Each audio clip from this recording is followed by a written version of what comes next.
profit. We took that profit and turned it over and bought another sim, and another, and another, and another. People know I do here.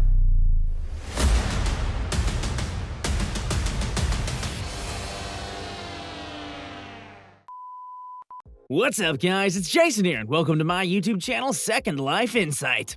Imagine you had the opportunity to live the life you've always wanted in the body and with the face you've always wanted. You get to experience day-to-day life, but in a much more controlled way, almost as if it's a game, but not quite. Well, there's a way to do that. You might have already experienced it, in fact, through a virtual reality platform called Second Life that really reached its peak in the early to mid-2000s. Second Life has often been described as either a virtual world or a multiplayer role-playing game, or both. Yet, is it really a game? After all, Second Life doesn't have any predetermined objectives that users can unlock level by showing their mastery of the game.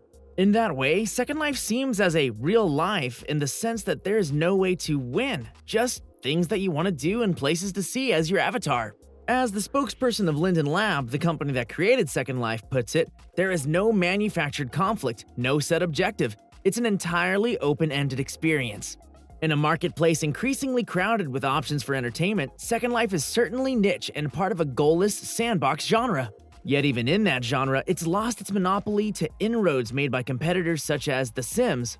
While in 2013, Second Life reported more than 1 million monthly active users. In 2018, that number dropped to about 500,000. How and why did it become such a cultural force, and why has it flatlined with both players and businesses who became part of Second Life's ecosystem? Why did Second Life fail? What will happen to the future of Second Life? Well, let's take a look in time to find out. But first, drumroll please. A small favor, if you wouldn't mind just slapping that like button for the YouTube algorithm, I would really appreciate it. The more engagement a video like this gets, the more likely the YouTube algorithm is to push it out to more people to enjoy. And as this is a brand new channel I just started this year, it helps me out a ton and it's free to do. I love you guys and I respond to all comments and feedback. If you believe virtual reality is the future of gaming, be sure to subscribe and hit that notification bell for new videos each week. Thanks for doing that, and now let us continue on with the rise and fall of Second Life. A promising beginning. Who created Second Life and when did Second Life start? Second Life launched in 2003, founded by Philip Rosendale, an entrepreneur and ex-CTO of Real Networks, an AI and computer-based software company. So for how old is Second Life? That makes Second Life almost 20 years old in a couple of years, which is a dinosaur in today's internet world. Given the out-of-the-box thinking that Second Life demonstrated, it shouldn't come as a surprise that Rosendale began to create the platform after attending Burning Man, an annual festival that tends to attract individuals drawn to creative and artistic pursuits. Perhaps as another stellar vote of confidence, early investors in Second Life included Amazon founder Jeff Bezos and eBay founder Pierre Omidyar. Though Second Life has been protective of its stats since its inception, in 2006 it did reveal that money transactions on the platform had reached 500,000 a day, with growth at 15% monthly. There were about 1 million users that same year, with about 35% of Second Life residents being between the ages of 25 and 34. Second Life captured many users' imaginations because of the intuitiveness. Since most of us complete chores and recreational activities on a daily basis, the premise of the platform is intuitive. Users choose an avatar that does or does not look like them, chooses their own names, and are able to travel to Second Life world by searching for keywords, topics, and places that most interest them. In that way, it's like a self-contained search engine.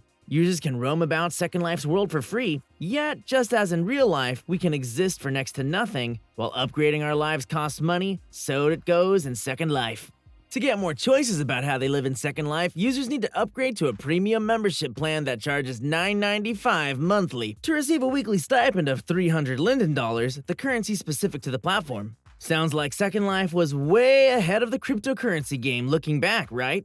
Premium membership also allows users to gain Linden dollars in several real-life ways, such as using the virtual money exchange Linden X, working for other users, doing a task such as fixing a roof or mowing a lawn, or even becoming business owners themselves.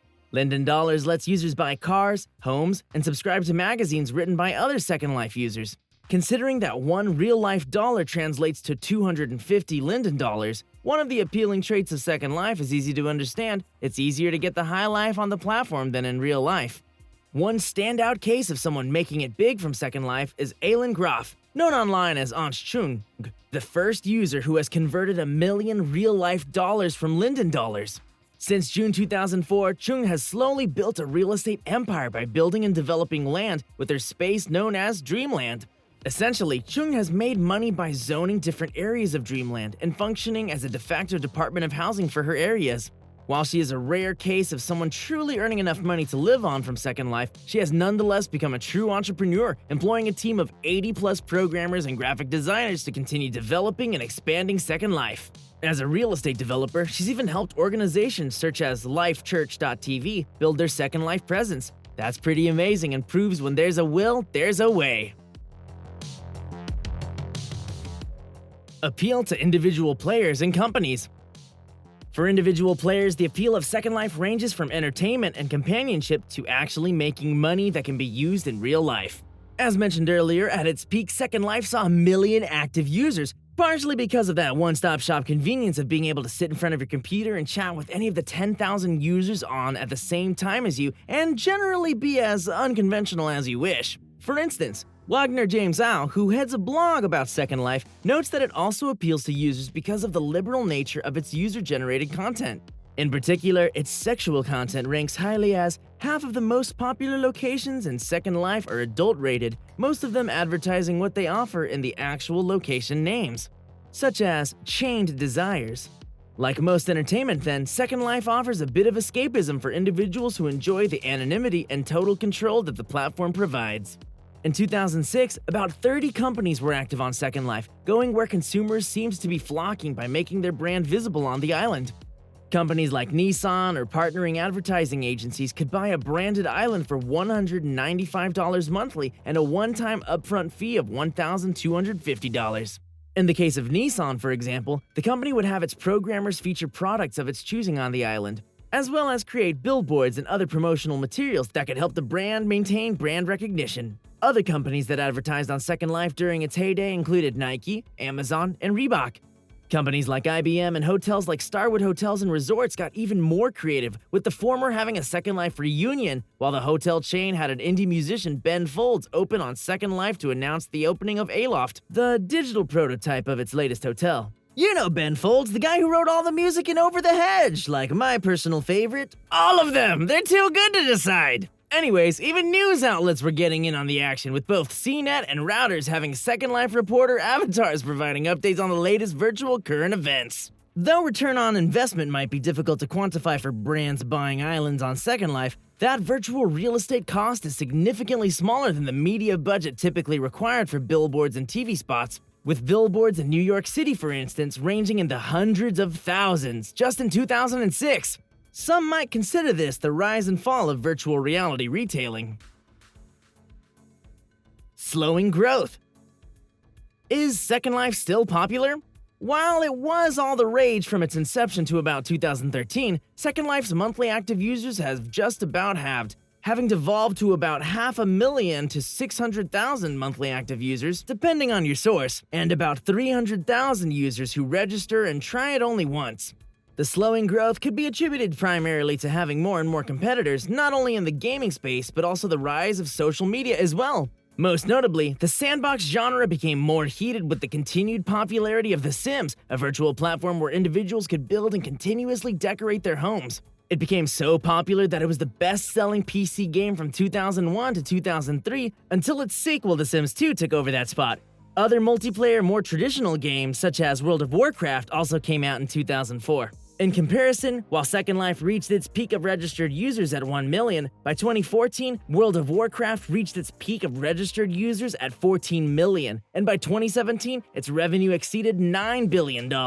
Second Life is thought to have reached its peak of revenue around 2011 at $100 million. As this is mostly a digital platform with huge margins, you can only imagine how much cash they were printing at the time. The advent of social media essentially allowed individuals to create online personas that fortunately or unfortunately had to be more realistic than Second Life avatars, but didn't have to reflect their in-person personas to the T.